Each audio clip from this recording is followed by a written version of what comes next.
All right. Hey there. We should be running live. I'm just checking some things real quick, making sure that things are working. I don't want to hear myself on YouTube, so I'm going to mute that. Um, all right. Let's do this. I'm going to share my screen. I want to thank everybody for being here. Um, I always am appreciative, one, that women will take some time for themselves and do something that they need to do, but two, that when they do this, that it will be spending time working on something that's important to them, their health, something that's going to add longevity, something that's going to make them feel better, all of the amazing things that working on our health does. But then there's always a special part of honor and gratitude that people will spend it with me. So I want to say thank you. I am going to share my slideshow. I have to share it because I'm now working from one screen. So I kind of have to share it in a funny way. So I just want to make sure that this is going correct. I want to make sure you know that you can ask questions. You are more than welcome to ask any questions, put it in the chat, put it in the Q&A box. All of that is great. I will make sure to check those before the end of our time together today.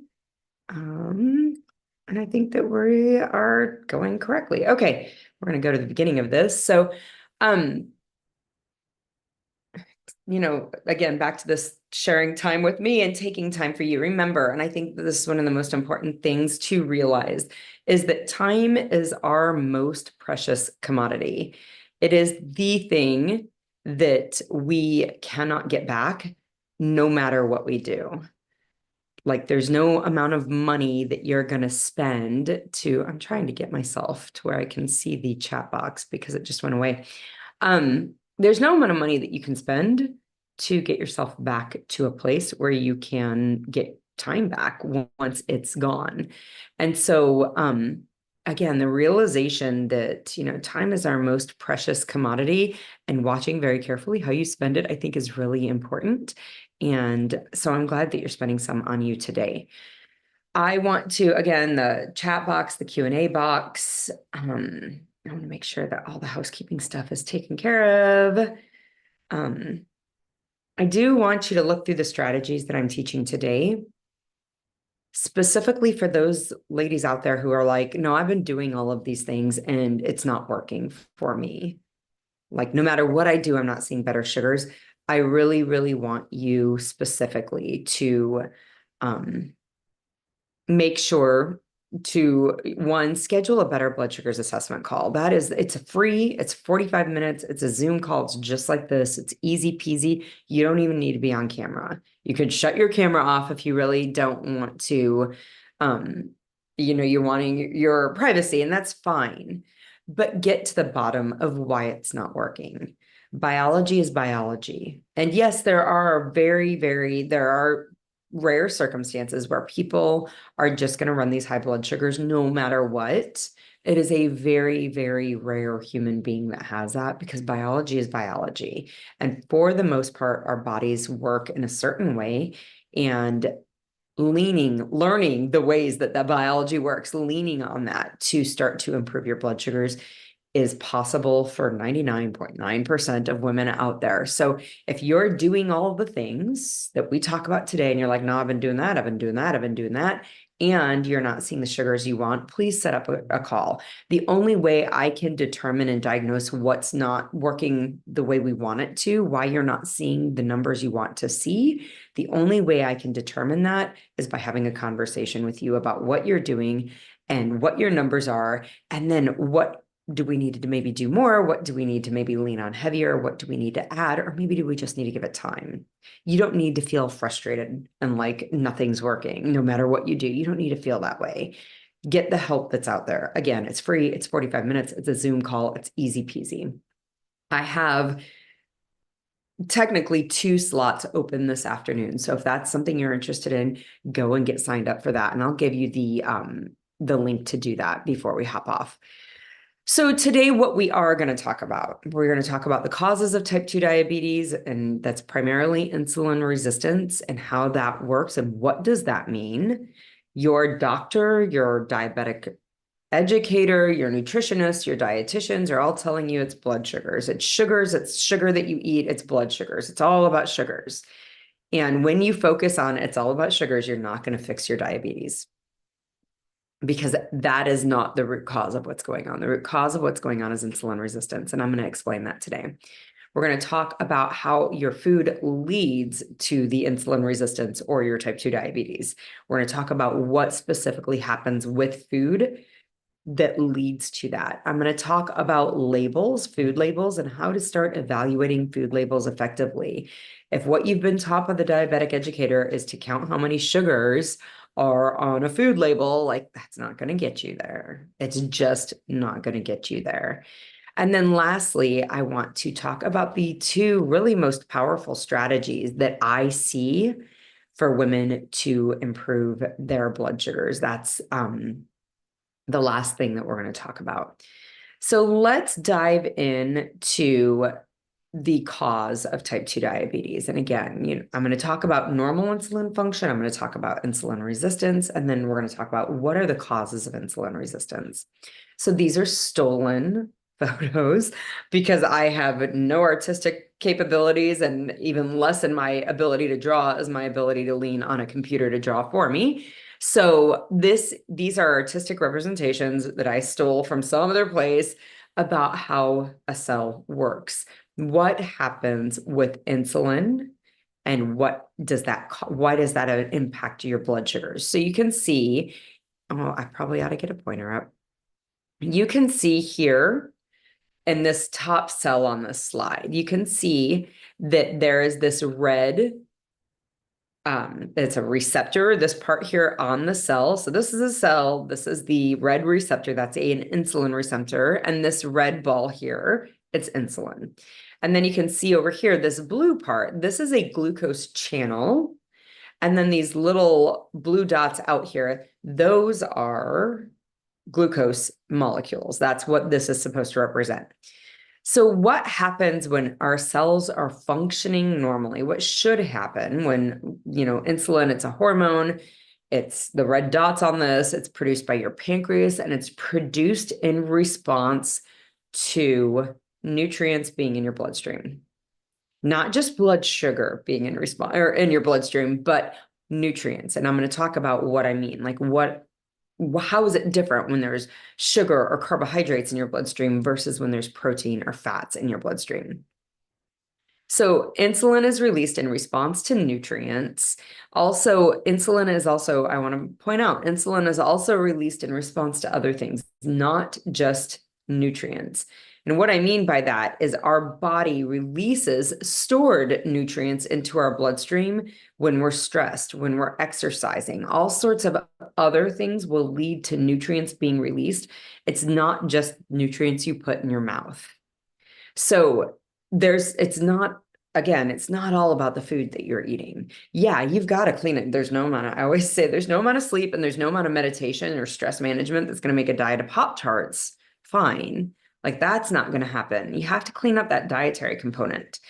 But do not get frustrated if you're not seeing the changes that you want to see. You're eating all the right things, but you're not seeing the changes you want to see. It may not be the things that you're eating. It may be one of these other things that are causing insulin to be released and glucose to go up in your bloodstream and release that insulin. But when we eat nutrients, our digestive tract breaks them down into their basic compounds, and then our pancreas senses these basic nutrients, these basic compounds in our bloodstream, and it releases insulin. And what should be happening is this insulin molecule here should bind to the receptor. And when the insulin binds to that receptor, it should open this channel, right? This glucose channel here is closed.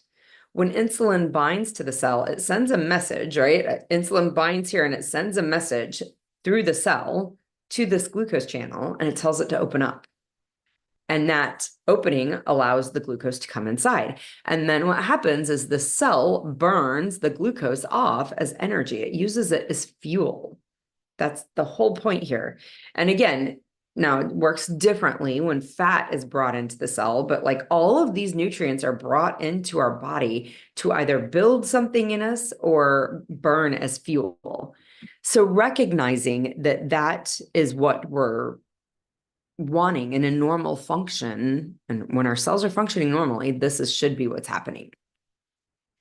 So when there's insulin resistance, what happens is either there's so much insulin around that this receptor is always bound and cannot shoot that message off, right? Like it's not, it turns on the message and the message just keeps going.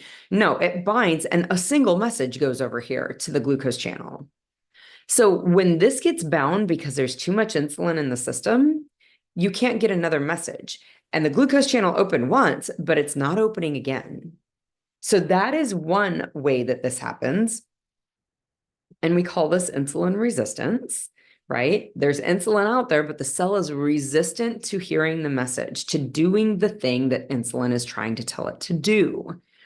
And what it's trying to do is open this and bring that glucose inside, and it can't do it. So not only is this blocked, not allowing the insulin to bind, but this is an opening which allows your glucose to climb high outside the cell. And that's when you're pricking your finger, when you're checking your A1C, when your doctor's checking your blood sugar, this is what we're picking up as this high glucose count outside of the cell. It's not inside the cell, it's outside of the cell. The other way that this happens is that this machinery inside the cell gets blocked up. Okay. And this happens typically with food additives and like unhealthy or processed fats, industrialized fats is where this happens. So it binds the machinery. So the or the insulin may bind and it will tell, like it's trying to tell the message to go off and tell the glucose channel to open, but that messaging system is blocked. Okay. Those are the two ways. Either way, this glucose channel isn't opening. Your blood sugars are climbing high on the outside and your cells are not able to bring that energy inside and use it as fuel. Okay. So lots of times people will talk about, lots of my clients, two things. I have so much energy. Oh, I bet you do. Your body's using it correctly now. That's one thing I hear. The other thing I hear very, very consistently, I did not know how badly I felt until my biology normalized. They didn't realize how sluggish, how fatigued, how just kind of overall blah they felt all the time until they stopped eating the food that's causing the cellular dysfunction, the insulin resistance. They stopped eating that food, and that allowed their cells to start utilizing fuel normally. And that they felt better. Go figure. They had energy. They felt better. So recognizing that if you are just focusing on how much glucose is outside the cell, you are not fixing the issue. And this is where the diabetic educators do not teach you the things you need to know. This is where the dietitians are not teaching you the things you need to know. This is why your medications do not fix your diabetes. All the medications do is bring this glucose down. They do not fix the insulin resistance component. So if you're not fixing that part, you may lower your blood sugars, but you're not fixing the disease state. You're not fixing the problem. So you have to bring that insulin level down, and you have to stop feeding the body things that kind of gum up this internal mechanism. You have to stop doing that part so that your cells can start healing and functioning correctly. Recognize that insulin resistance is really the root cause of I would say 90% of our chronic diseases are either clearly related to and caused by insulin resistance, or they are associated with it. And this is everything. So hypertension, cholesterol, clearly diabetes, prediabetes, polycystic ovarian syndrome, that's just a prediabetes, non-alcoholic fatty liver disease, that's an insulin-resistant metabolic disease. So if you've been told, oh, your liver enzymes are high, we got to keep an eye on that. Low testosterone in men. Allergies have been tied to this. Tinnitus has been tied to this. Dementia has been called type 3 diabetes because it's insulin resistance of the brain. Okay. And so I love this picture of this tree. I think it's so pretty. It's my favorite. It's in many, many different of my PowerPoints. But I see insulin resistance as the trunk of the tree. And all of the different branches that you see coming off of that trunk are the different diseases. But this is the root of all the different diseases. So when we're talking about just fixing the blood sugars, we're not fixing the problem. We really, really have to fix the underlying issue, and that's insulin resistance. So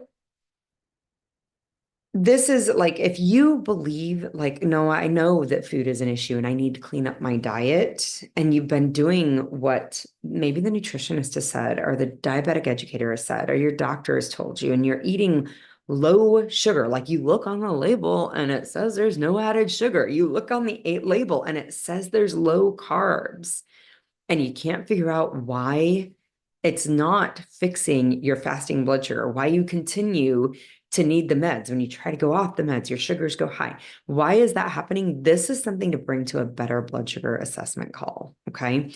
You can see the link there. Again, there's 2 or 3 slots open today. And outside of that, you'll have to get on next week's schedule. But this is a great thing. Lots of women end up so amazingly frustrated because they're doing the things and they're not seeing the results that they want. And if you're focusing only on fixing your blood sugar, you're just not going to see the results you want.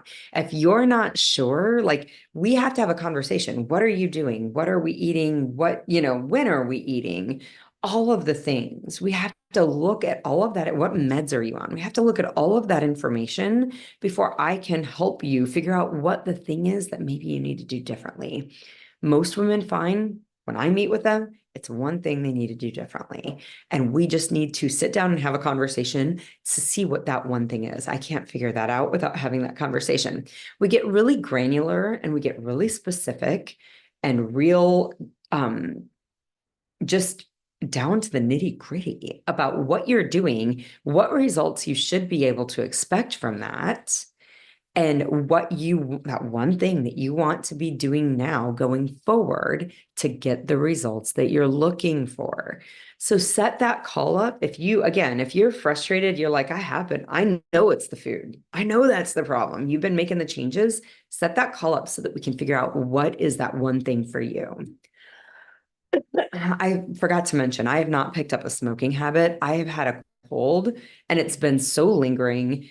And it's so weird, the weirdest cold I've had in a very long time. So I'm sorry if I sound horrible. I feel better than I sound.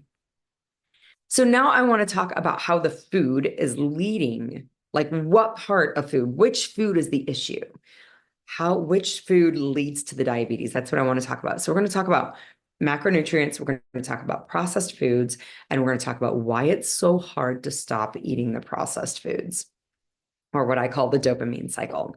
So the macronutrients that we look at are 3. There are 3 natural macronutrients. There's a 4th one in the form of alcohol.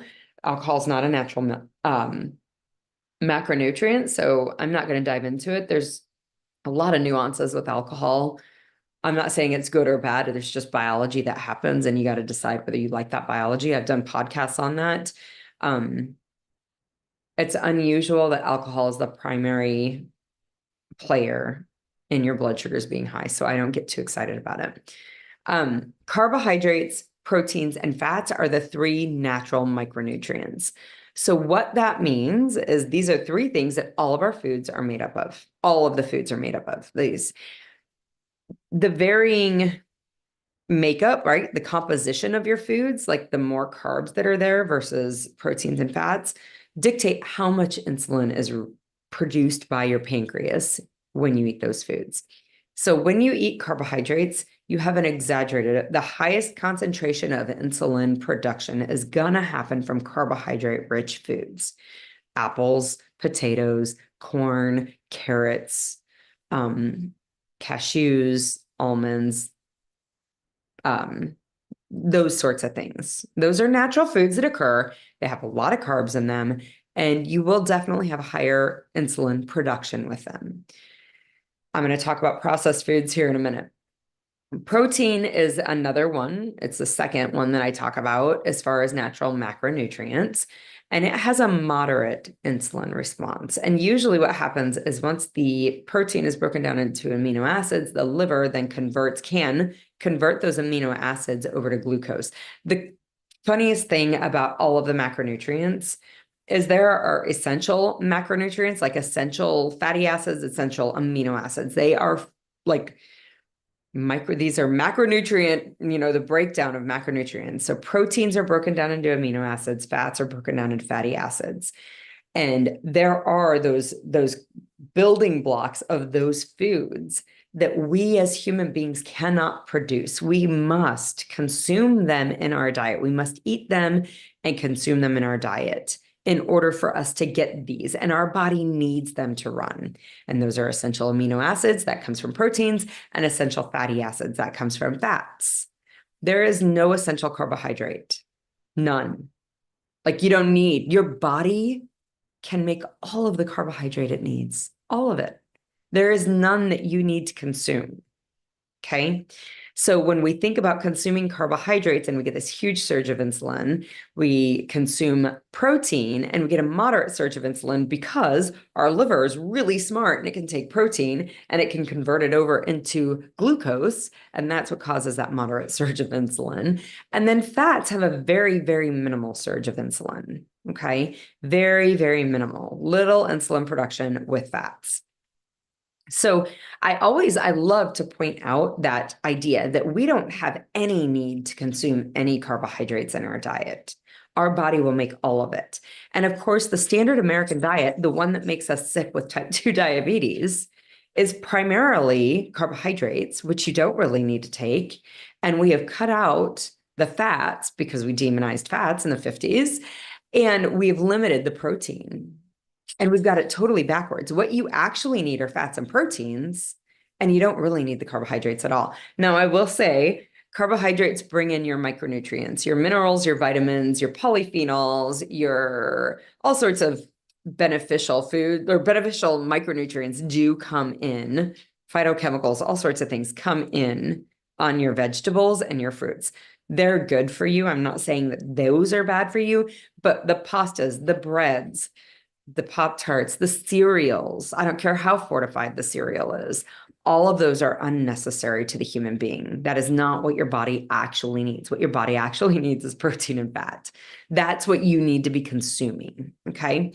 So carbohydrates have the highest amount of insulin production, and that is what we primarily eat. And we process foods, and processing foods concentrates that carbohydrate. So now we've removed all the micronutrients, right? The minerals, the vitamins, the fiber, the polyphenols, the phytochemicals, those get removed from the flour that we grind and then sift through to make it this fine powder. And then we bake it up into bread or cereal or crackers or whatever it is.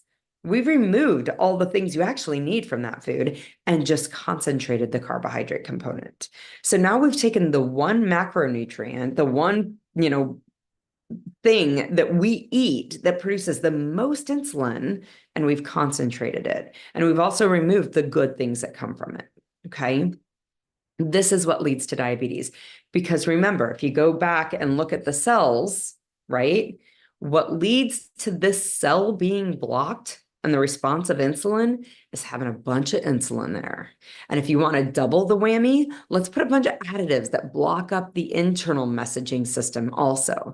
That's what's happening with processed foods. This is why processed foods lead to type 2 diabetes and insulin resistance. This is why the standard American diet is the SAD diet, the SAD. It's sad because it makes us sick. Okay. So if you're wondering, we're going to talk a little bit about food labels to kind of know what's processed, kind of there are hallmark additives that are added to foods to kind of like key you off that that's a processed food and that's a processed food. But if you're wanting the basics, rule of thumb, you don't need to know any chemistry. You don't need to know how to pronounce any crazy words. You don't need to read a food label even. If it comes in a box, a bag, or a wrapper, it's likely processed. Now, I get bell peppers in a bag, a wrapper bag, a little crunchy plastic bag. I don't love that they're in there, but I get that. That is not clearly a processed food, right? But if you're getting a Kind bar, that's a processed food. If you're getting a Cliff bar, that's a processed food. All of those things are processed foods. If they're in a box, a bag, or a wrapper, they're processed. If you're wanting to lower your insulin resistance, or normalize your insulin resistance, you're going to need to lower your insulin production. You're going to need to give your cells a rest from all of that insulin so that that receptor can bounce that insulin off of it, right? And that insulin receptor opens up again, and then it can bind insulin again and send that message to the glucose channel, and the glucose channel opens up and it brings you glucose in. That's what you want to happen. But if you've got insulin in your system all the time because you're eating all these carbs and these processed carbs, it is very hard to get those cells to function normally. So decreasing processed foods, straightforward, no-brainer, is like one of the most straightforward things to do to decrease your insulin production. We're going to talk again about the processed foods, like what does that mean? What are the food additives? Why is it a problem? Where else are we seeing issues? And then we're going to talk about cleaning up your diet and why that's so important. But this is the underlying reason that it's so important. Once your cells heal, once they haven't been exposed to tons of insulin and they heal, they can start functioning normally. And then your blood sugars come down without the meds, without doing anything else. So the other reason that it is difficult to normalize your cell function while you're eating processed food is because of this dopamine cycle. So if you think about food and the hunting and gathering of food, like I always tell people, your biology today is no different than it was 10,000 years ago. But the way we live our life is very, very, very different than it was 10,000 years ago. And that mismatch is usually what makes us sick. So if you think 10,000, how is our body functioning? Our body is functioning like it was 10,000 years ago when food was scarce. It was not on every corner, and it was dangerous, a little bit dangerous to go out there and get yourself some food, right? Like it wasn't as safe as you go into your car with your airbags front and side and your seatbelt, and you put on the seatbelt and you drive your very safe car through roads that have traffic signals to keep you safe from anything that might happen. And then you go into the grocery store and you buy food. And that food's already been pre-inspected by a food inspector with the FDA to make sure that it's safe and it's not going to harm you in any way. And you go through the checkout line. We all wait in line. There's no fights. There's no scrapping. There's none of that stuff. You pay your money. You take it home. You wash it because we're not sure it's quite clean enough. You wash off your food. And then you cook it. And you can do that as much as you need to. And it's totally safe. You don't have to think one iota about, is this okay? Is this safe? Am I okay to do this? Is there anything bad going to happen to me? We are so accustomed to expecting our food to be safe and our experience to be safe that we don't ever even question that actually 10,000 years ago, hunting and gathering food was dangerous, like literally dangerous. Like hunting food, that food could turn and hunt you. Like it was literally dangerous. So not only did we have to leave the safety of our cave, which that was part of it. We had to leave the safety of our cave. The cave was safe. Whatever was going on outside the cave was dangerous. We had to leave our cave and we had to then go out into the world and try to find food. Now we could fall and hurt ourselves. We could get cut. I mean, not even on a knife. Like you could get cut on a leaf as you were walking through a path. That cut could get infected. You didn't have antibiotics. So like that infection could turn south real quick. You could get bit by a creature, a bug, a snake, something that is poisonous that could kill you. The food you're hunting could hunt you, could turn on you and they could start to hunt you. You could run into another tribe of people who feel like you're encroaching on their space and they could attack you. There were so many different ways that hunting and gathering food 10,000 years ago was a risk, is really what it came down to. It was dangerous. And so our brains had to incentivize us to take that risk. Part of it was to take the risk. Part of it was to get very efficient on where the food is so that we don't have to spend tons of energy roaming around the savannah looking for food. Okay. The way this did this, the way that our brain, that our body developed to do this is our brain releases dopamine when we eat food. Now, dopamine is a hormone, a neurotransmitter that creates some feel-goodedness. I'm not sure that that's a word, but it's a word I use. Feel-goodedness. Dopamine creates some feel-goodedness. That is part of it. But more importantly, dopamine motivates you to repeat a behavior. When you do something, an action that gets a dopamine response in the brain, you're heavily motivated, incentivized to repeat that behavior. And that's what's happening with food. That's what we wanted to happen with food, right? Like you have natural foods, you eat them, your brain produces a natural amount of dopamine, you get some enjoyment, but your brain also emphasizes the importance of the food. Right? Where was it? Where did I find it? How did I go about getting it? How can I do it again? That is part of the function of dopamine in your brain. And then you seek more of that food and you stay in this nice cycle. You can see this cycle here is very just, I've lost my cursor.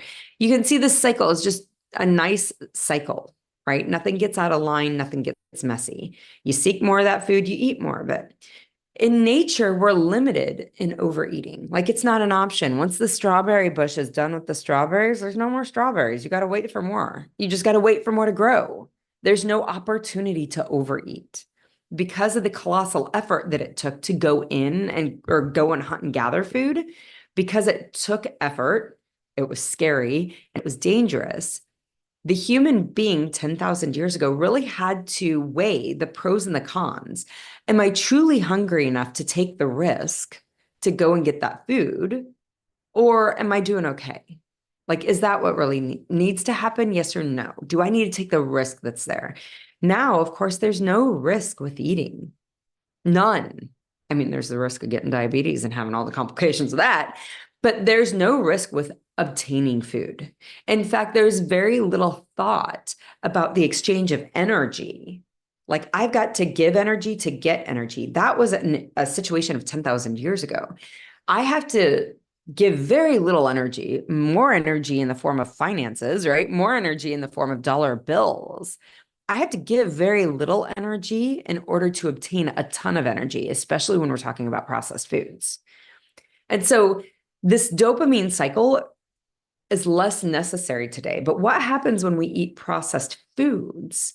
So we take a natural food, we concentrate the carbohydrates, the carbohydrate component when we're processing it, right? In the process of processing and the process of making food in a food manufacturing plant, what happens is we concentrate the carbohydrate component of it.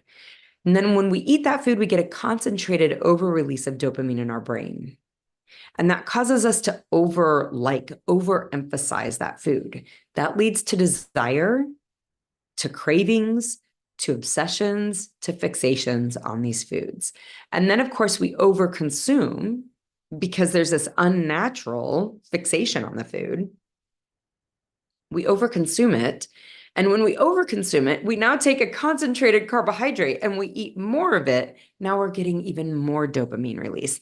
This no longer is a natural cycle. It really turns into a chaotic snowball effect. There's hyperfixation, there's excitation, there's chaos that's associated with this. This is why it is so hard to stop eating the food. This is why, ladies, that you're like, man, I know chocolate cake's an issue, but I can't seem to walk away from it. I know the candy jar is a problem, but I can't seem to walk away from it. This is why, this right here. We feel like if I have to cut the processed foods out, it's going to be miserable. And what I want to offer to you is it's actually so much more pleasant when we cut the processed foods out because I no longer have this component. I don't overemphasize the food. I don't fixate on the food. I don't desire the food, and I don't overconsume the food. It's suddenly very easy to get healthy. So processed foods, they are made to be overconsumed. They are easily available. They are more energy than your body actually needs. And they produce tons of insulin in your system. And this is what keeps you from seeing better blood sugars. So many women have questions, right? Like they're like, but wait, what's processed? One, how many carbs are okay? And what, is what I've been doing okay? But what really counts as processed? Is dairy processed? Is a protein shake processed? What's really a processed food? How much is too much? When I stop eating it, I feel awful. These are all things that we can discuss on one of these better blood sugars assessment call. We can see how long you've stopped. How long have you gone without it? Why did you feel awful? Like, we can talk about it. If you only went 12 hours without it, yeah, you felt awful. How much longer do you need to be able to go without that food before the awful passes? Okay. Is the protein shake okay? Are the, protein bars I have okay? Is cottage cheese okay? Delane, you recommend cottage cheese a lot. Is that really okay? I don't remember a cottage cheese bush anywhere for me to eat. Is that really okay? So I always remind people, like, that whole idea of getting food from the ground, from the earth, somewhere in nature is one of the really easy rules of thumb to determine, are you eating processed foods, right? And to remember that we human beings are the only animal on the planet that are eating foods that doesn't come from the earth. The squirrels do not complain about acorns and ask for pizza at night. And deer does not get bored with grass and they ask for Chinese food. We're the animal that says, yes, Earth, I see your lettuce, your cucumbers, and tomatoes, but I'm going to go ahead and eat Doritos and Red Bulls. And then we can't figure out why we're sick, right? This food just doesn't match our biology. That's one thing that's happening. But the realization that these processed foods really aren't meant for us. They're not natural. The response that we have to those foods are not natural because they're not natural experiences of the human being. And so, if we use that rule of thumb, suddenly is cottage cheese okay? Is dairy okay? We can talk about that. I think, yes, cottage cheese and dairy, are they perfect foods? No. Are they processed? Yes. Are they causing your diabetes? Unlikely. Unlikely. And that's when I'm like, deciding whether that works. What is causing it? What is the biggest thing that you're going to be able to do to start seeing better blood sugars in the next 2 to 3 days? That's what we can figure out on one of these calls. You've likely already cut the egregious things out of your diet, right? If you've listened to any of my podcasts, if you've followed any of my information online on social media, I'm not telling you anything new. I'm not telling you anything shocking by being like, cut the processed foods out. You know that. Sometimes we don't realize the impact that some of the processed foods are having. We think that they're the healthier options and a little bit's okay. During these 45-minute calls, these free 45-minute Better Blood Sugars assessment calls, we can get very granular and break down what you're eating, what's happening, and what is the thing that's holding you back. Almost always, this is what I see. I see with a woman that there is one specific thing that they need to make a small tweak to. It's usually very simple. They just need to make that small tweak, and then they're going to start getting movement in the direction they want. And this is something I can only figure out through a conversation with you. So sign up for one of those Better Blood Sugars assessment calls. Again, you can see the Calendly link here. If you're on social media, like if you're listening on your phone, you can also go to Instagram and you can find a link there also on my bio in that link tree. So get that set up. Again, there's only a few slots open for the rest of this week. So let's talk about food labels. These are sneaky little bastards. This is what we have to dive into to figure out, which foods, which processed foods aren't that bad and which are really, really bad. This is twofold. The ingredient list is a sneaky little bastard that is not straightforward. So we're going to talk about the label and the ingredient list. And then I also want to talk about the metabolic, the effects that these additives have. So there's a metabolic effect, there's an addictive effect, and then there's the microbiome effects that happen. These things are frequently intertwined. So microbiome will affect the addictive component and the metabolic component, right? And then the metabolic component can affect the microbiome. So there's a lot of different parts of this that kind of are intertwined and overlapping, but I want to discuss them separately so you can really see what's happening when we're seeing these food additives. When I'm seeing something that's a chemical name on my food ingredient list, what is it really doing? Why is this really a problem? What are the ways that we can mess this up? So this is a food ingredient list. So first thing about food ingredient lists, technically, we believe that everything is going to be listed on there. That's what we're told will happen. And that's not necessarily the case. There are certain blanket categorical ingredients that they can include many different things in. There's also, like, they can put multiple different, I think on this one they use palm oil and canola oil. Yeah, canola and or palm oil.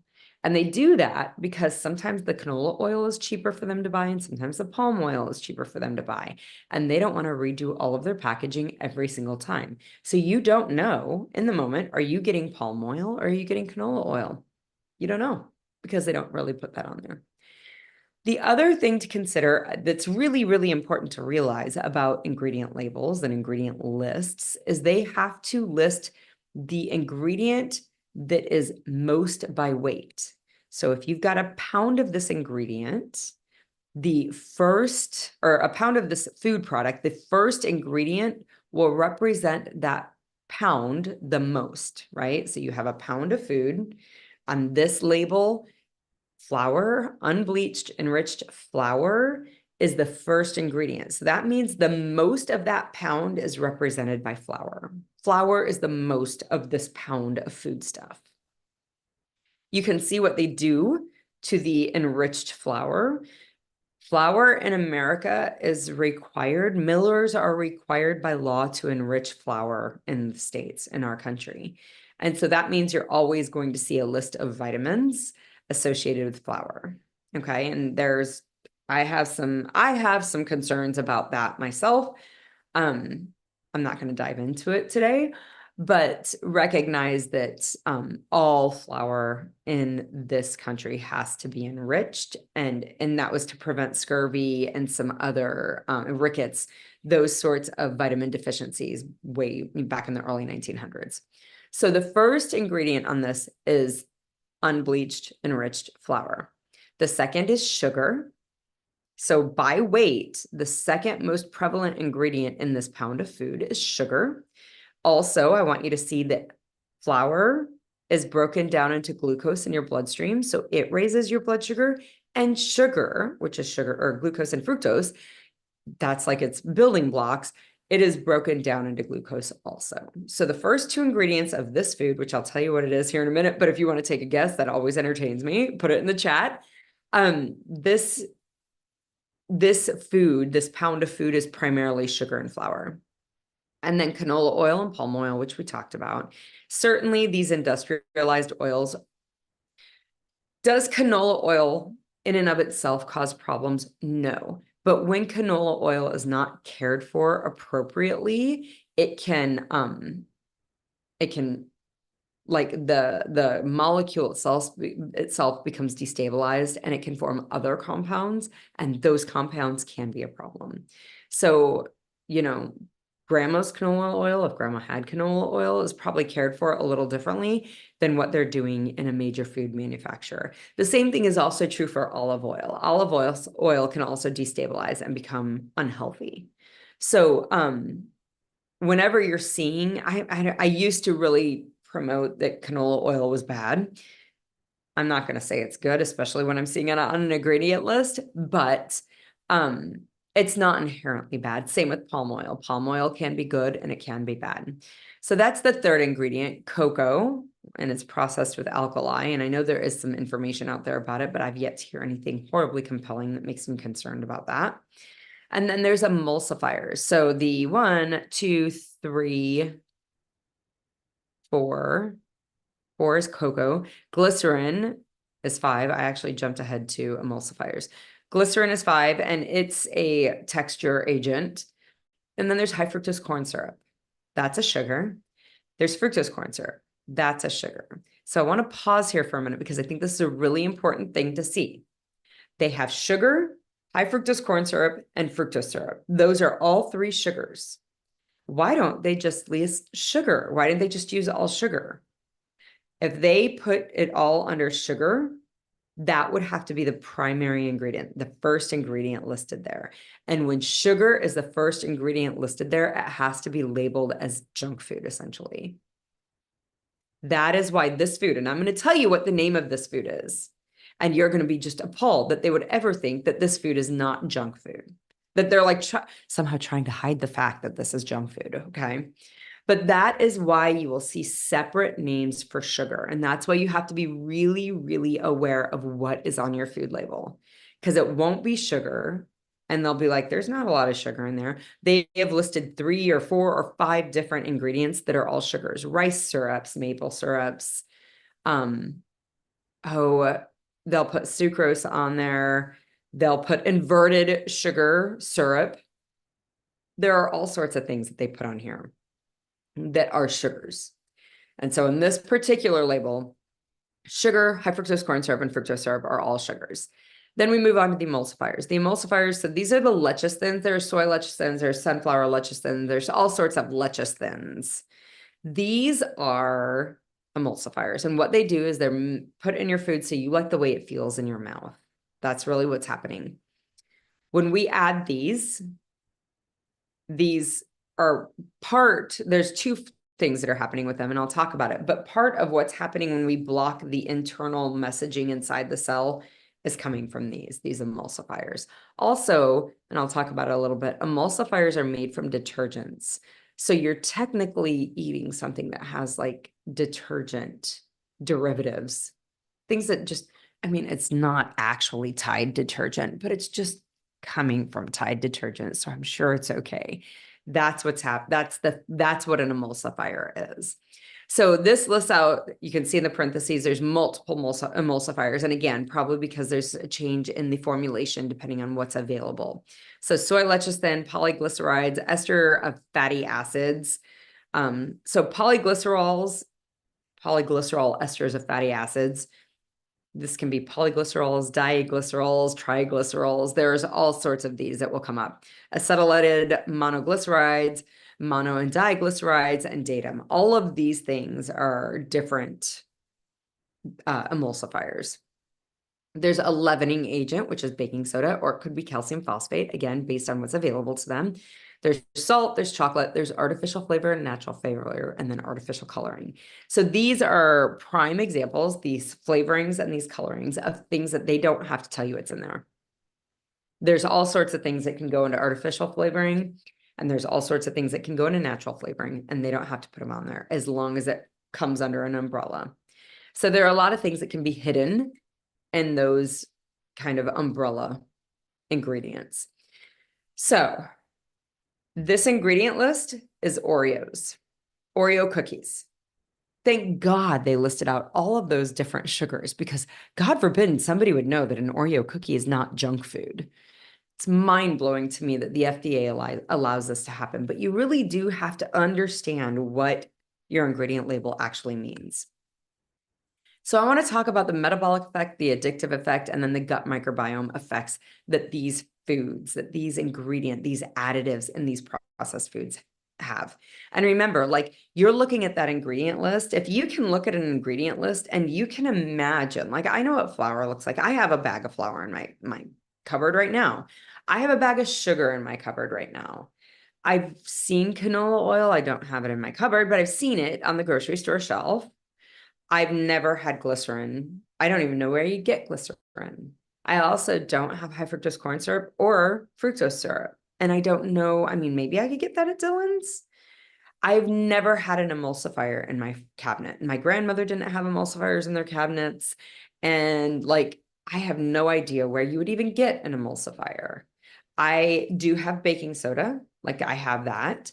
I believe that there's chocolate chips for chocolate chip cookies, and I definitely have salt. Like, those artificial colorings, artificial flavoring, artificial or natural flavoring, I've never had any of those. Maybe I do have like smoke like that liquid smoke stuff that you can put in something. But even that, I'm like a little sketch on. So if you're looking at an ingredient list and you're like, I don't even know what the hell that is, you probably really need to question that. That is, I don't even know where I'd get that. That is food. That is one food that is processed. If you don't even know where you would get it, that is processed foods. It doesn't always mean that it's horrible for you, but it is definitely a processed food. Okay. So if it has food ingredients in it that you're like, I don't know that is food, that is a processed food. And you need to be very, very leery of it. You need to be very critiquing of it. And the reason why is because these additives have a direct effect on your metabolic function, stimulating insulin production or directly affecting insulin function. High amounts of carbohydrates lead to high amounts of insulin. High amounts of insulin lead to insulin resistance. We've talked about this.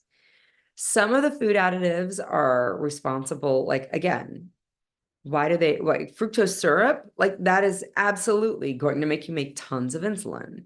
That is its direct effect on insulin. Some of the additives are responsible for blocking that internal signaling, like we talked about. So there's a message, like the insulin binds, and inside the cell, it sends a message over to the glucose channel. Some of these additives block that sending of that message, which means you can't open that glucose channel. That keeps your blood sugars high. High blood sugars are toxic to certain cells, like brain cells, neurons, kidney cells, all sorts of things like that. Those high sugars are toxic to it. And letting your sugars ride high because you're not opening that glucose channel because it's blocked on the inside, that's what's driving blood sugars up. That's what's driving your diabetes. There are also significant addictive tendencies with some of these. Some of it is directly like natural flavoring and artificial flavoring. Those flavors are added only so you want more of it. That's it. Sometimes they'll take the natural flavor of a blueberry and they will distill it down in a lab to where they just have the flavor, and they'll put that flavor into your blueberry muffin and they'll list it as a natural flavor. And the only reason that they do it is because they want you to eat more of it. Or sometimes they chemically concoct the flavor of cherry, and they distill it down in a lab and they put it in your cherry Jolly Rancher, and they do it to make you want more of it. That's an artificial flavor. Many of these food additives are put in the food to make you want more. The mouthfeel that comes from having emulsifiers. There are direct impacts on the brain by many of these additives, primarily the sugars, the sweeteners, the artificial sweeteners, the flavoring. Maltodextrin is an additive. Again, where are you going to see that in your cupboard or on the grocery store? I don't know, but it is added primarily to make you want more of it. MSG is added primarily to make you want more of it. Remember, ladies, the food manufacturing company, and I'm not trying to sell you any kind of like conspiracy theory. That is not it. It's just the way it works. It is an industry that's bottom line is to make money. And they're going to do whatever it takes to have you buy more of their food and you prefer their food over any other so that they can make more money. It's just their business model. Okay. So there's again, the metabolic effect, meaning that it drives your insulin up. There's the addictive tendency, which a lot of these are driving addictive tendencies. And the food manufacturers definitely know it. They don't look at it like it's addiction. They're like, oh, you just like ours best. Surely it's fine. They don't see it as addiction, but that's really what it is. They are using the pathways in our brain that drive repetitive behaviors, even at the expense of our health. They're using those pathways to make sure you want more, and they are tickling those pathways as frequently as possible. And that's why a lot of these these additives are put in the foods. Then lastly, there's the effect on the gut microbiome. The gut microbiome is a layer of bacteria that live inside our gut, and it lives there to protect our gut. Our gut is actually very delicate. It's very long. It's very delicate, single cell layer that is meant to absorb nutrients and water and all sorts of things.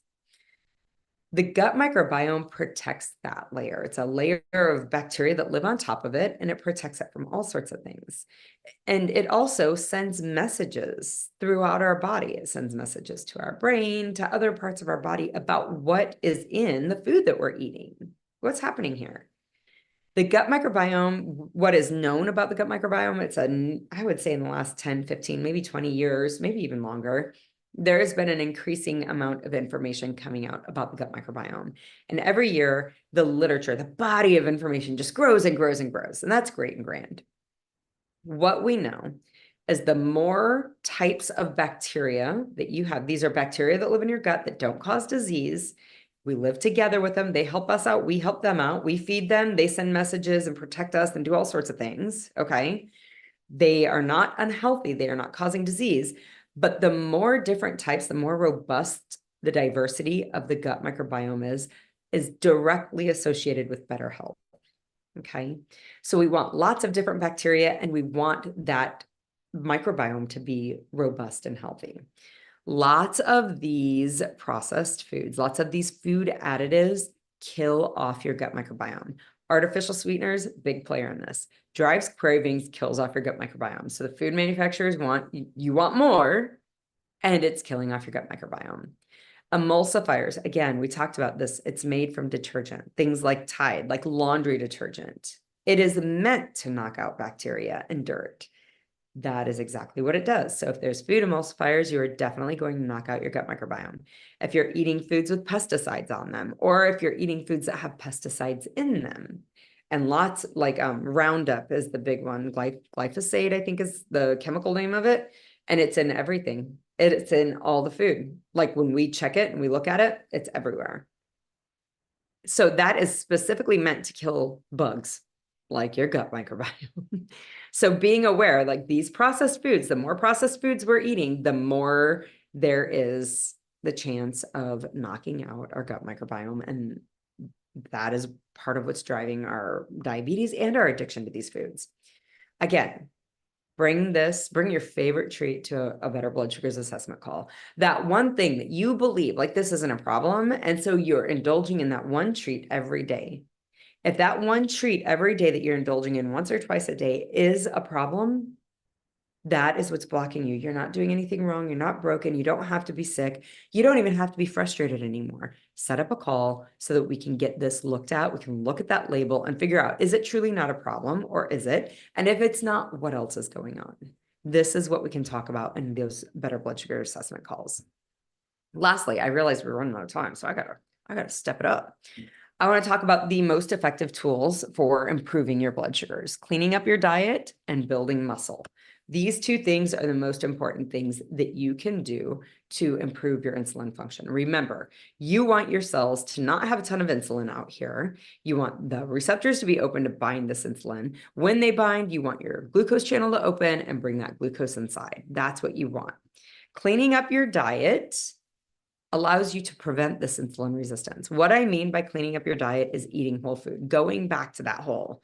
Was it grown on the earth? Can I find it somewhere on the earth? You can find cabbage on the earth. You can find cucumbers on the earth. You can find strawberries on the earth. You can even find chicken thighs and chicken breasts by plucking a chicken up off the ground on the earth. You can find it there. What you will not find Doritos. You will not find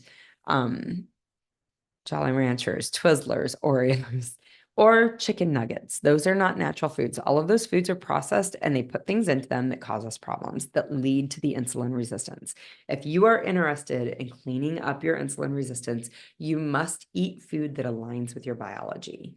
And that means you're cleaning up your diet. You're cutting out these things and you're starting to have more of these things. So that's number one. The second thing is exercise. Ladies, you know, you don't need me to tell you to cut the Oreos out of your diet. You knew that. What you may not know is a little tidbit about exercise. The more muscle you carry on your body, the more you have a place to store extra glucose. So that's one really important part. You need more muscle. I always joke, like, I've got these itty bitty scrawny arms.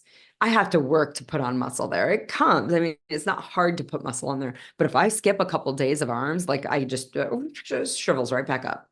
I joke, I've got 3 muscle fibers in my arm and that's it.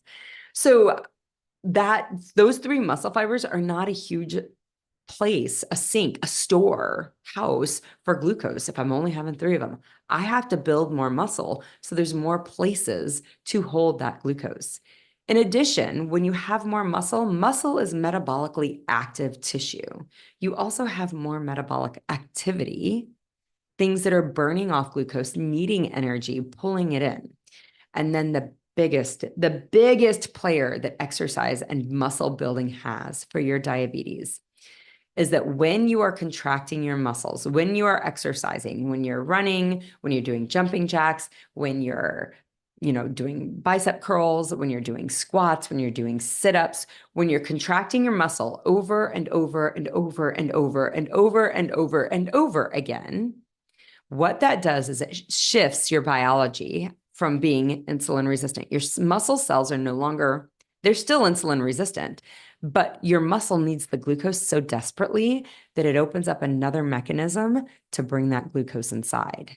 And this mechanism is not insulin dependent. So no matter how insulin resistant your cells are, you still bring the glucose inside and you burn it off.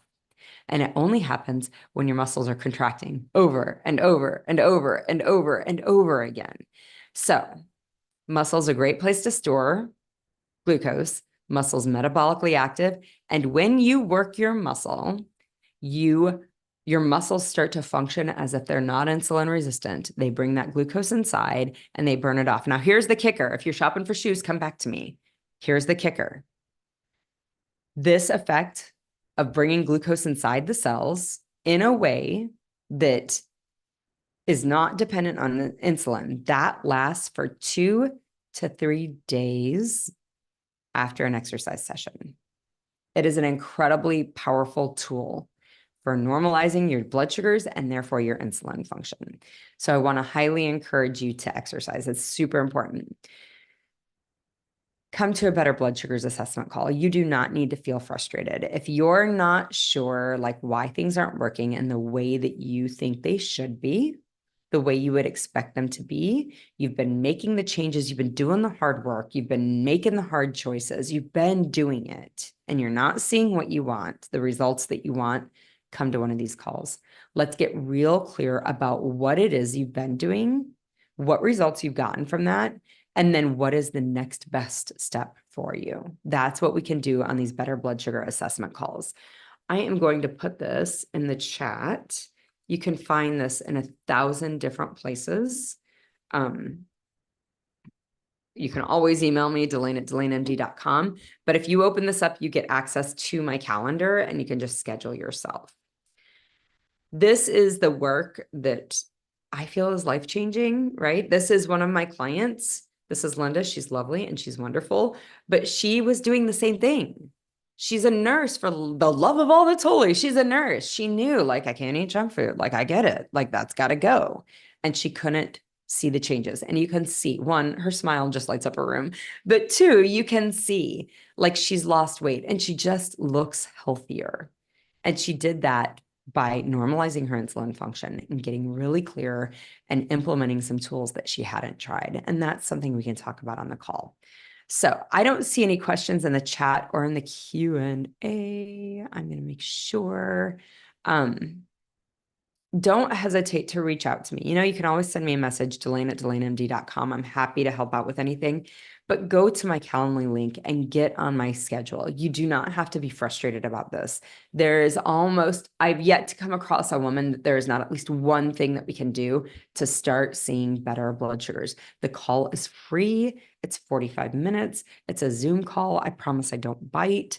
Get the help that you need to start seeing better blood sugars and start seeing the changes that you've always wanted with your health. All right, that is all I have for you. I hope you have a great day.